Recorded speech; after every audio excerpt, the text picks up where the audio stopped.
guys, and welcome back to another episode of Federico Talks Watches. As you can see, we switched settings again.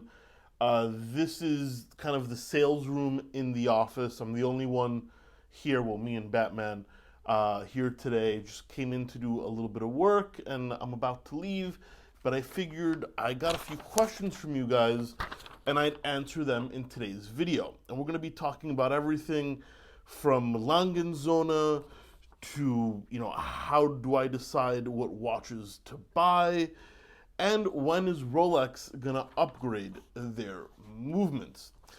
Now, before we get started, customary wristwatch check. Today I'm wearing the H. Moser Endeavor Big Date. Once again, haven't worn this in a little bit. I figured I'd give it a spin today. Really loving it. And also, guys, don't forget to check out delraywatch.com.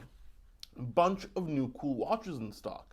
We got in a 37mm Jaeger-LeCoultre Master Calendar, a vintage Universal Genève Tri-Compax Panda Dial Chronograph, a bunch of Omegas from the 70s, and a Rolex Explorer 2, amongst other things. At delraywatch.com, link in the description below. Go check it out. Updating almost every day. I also want to give thanks to everybody who participated in the Instagram Q&A. If you want to participate, you have to follow me on Instagram. That's at Federico Talks Watches. But anyway, guys, let's get right into it. These questions are in no particular order. Finn John says, why is sterling silver rarely used in watchmaking? I only ever see it in Langenzona movements and old pocket watches. Well, Finn, couple of reasons. Silver really tarnishes, and it tarnishes easily. Some people could argue so does bronze. So why is bronze so popular? It's because bronze tarnishes a certain way, and still bronze is very niche. And also, Langenzona does not use silver in their movements. They use a material called German silver, which is actually another alloy, which is not sterling silver at all, so it doesn't tarnish. But yeah, that's the main reason, is because silver is very soft and very easily tarnishes. And yes, Lange does not use silver in their movements. Lemesani. Wow, sorry if I butchered that. Hey Fed, love your videos. Your channel is the one that got me into watch collecting. Wow, that's actually a really big compliment. Thank you so much.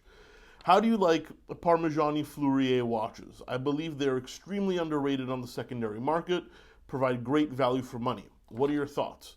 Well, my friend, you are 100% right. For one reason or another, and I can think of a few, Parmesan really hasn't caught on. Now, those reasons have nothing to do with the quality of their watchmaking.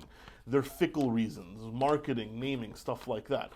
I do think Parmesan makes extremely high-end watches, fantastic watches, and a lot of the time can be picked up for the price of an Omega. So if you like the style Parmesan makes, I think they are one of the most underrated bang per buck brands in watchmaking today. Yannick Thibodeau, would you like to own a vintage car one day? What would it be? Yannick, I really would. I've actually been toying with the idea of getting one at some point. Can't decide if it's going to be a vintage Alfa Romeo Spider, stick shift, probably from the mid-80s, or a Lotus Esprit.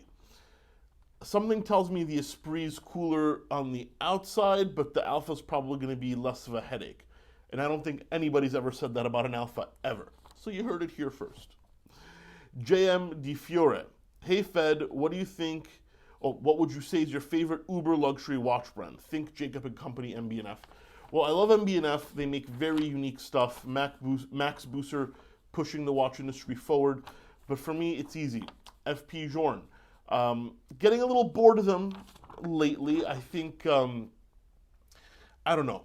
To me, their designs are getting a little bit stale, but they are still my number one choice in the uber luxury segment. Brian Tolson. How do you get over nerves of going into a boutique or an AD as a young adult, not yet ready to purchase?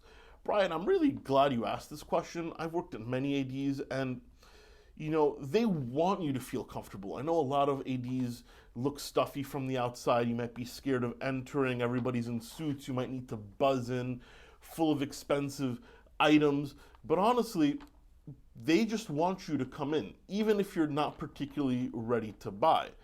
What I would do is, suck it up, walk in, that initial thing is the hardest part. And then when you walk in and someone asks, can I help?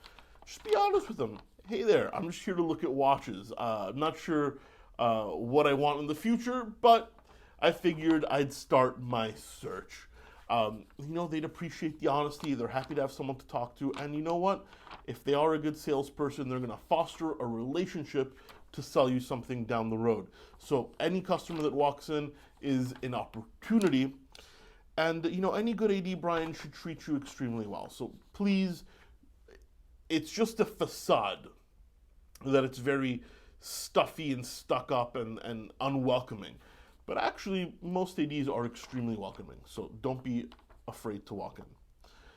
Predog79. When do you believe Rolex will upgrade their movements in the Sub and the Explorer to be like the 72-hour movements in the GMTs?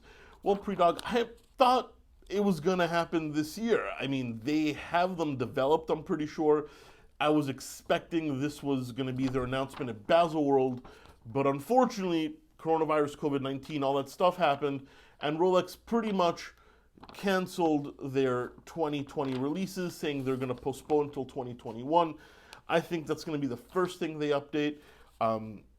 They might quietly update it before that, but I really don't think so, because rumor has it that was going to be their big announcement. It's pretty obvious. And with what has happened, canceling Baselworld, and Rolex doesn't want to do an online release, I think we're going to see them next year. I think it's pretty much guaranteed.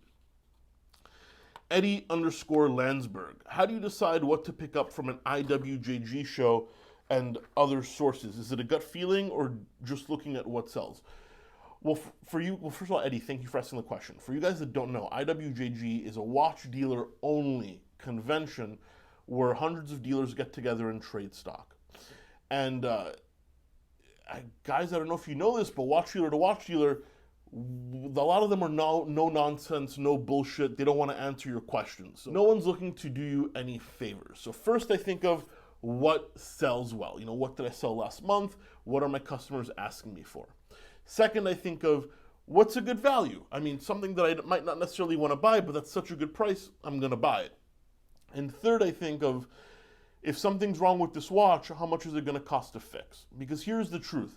Everything at these shows, dealer to dealer, wholesale, it's going to be original, it's going to be real. You never have to worry about that. And if there is a doubt, dealers will take it back. However, you have to assume 100% everything needs a full service and maybe a couple of parts.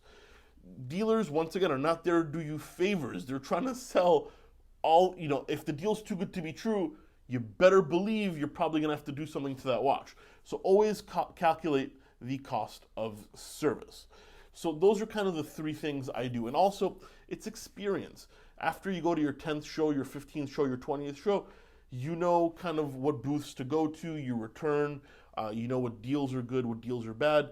It's a lot of gut feeling, and you're playing with your own money, so it is a little bit scary, but you also have the potential to make quite a bit. Anyway, guys, that's it for today. Thank you so much for watching another episode of Federico Talks Watches. Please give it a thumbs up if you enjoyed it. It really does help. And don't forget to subscribe. Guys, thank you so much, and I'll catch you in the next one. Take care.